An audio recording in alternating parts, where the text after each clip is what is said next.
தமிழகத்திலேயே மிகப்பெரிய ஷோரூம் மற்றும் 20 வருட அனுபவம் கொண்ட ஈசிடெக்கின் இயர் எண்ட் ஆஃபர் ஆரம்பம்.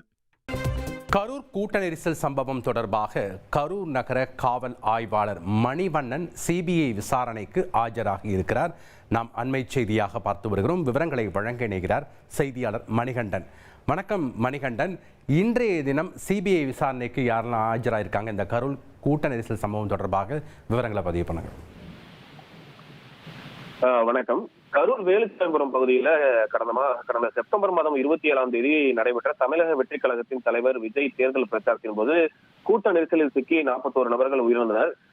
இந்த வழக்கு தொடர்பான விசாரணைக்கு உச்சநீதிமன்றமானது சிபிஐ விசாரணைக்கு உத்தரவிட்டது. இதனையடுத்து கடந்த மாதம் 17ஆம் தேதியிலிருந்து கரூர் சுற்றுலா மாளிகையில் தங்கியுள்ள சிபிஐ அதிகாரிகள் பல்வேறு கட்டங்களாக விசாரணையை நடத்தி வருகின்றனர்.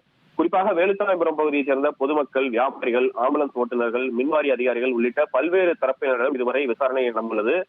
மேலும் கரூர் சிபிஐ அலுவலகத்தில் தாவேகா நிர்வாகிகள் ஆனந்த், ஆதவ் அர்ஜுனா, நிர்மல்குமார், மதியழகன் ஆகியோரிடம் கடந்த 2 நாட்களாக விசாரணை நடைபெற்று நேற்று அந்த விசாரணையானது முடிவுக்கு வந்தது. இந்த நிலையில் கரூர் வழக்கின் முதல் விசாரணை அதிகாரியான கரூர் நகர காவல் ஆய்வாளர் மணிவண்ணன் இன்று சிபிஐ விசாரணைக்கு ஆஜராகி இருக்கிறார். நன்றி மணிகண்டன், உங்களுடைய தகவல்களுக்கு.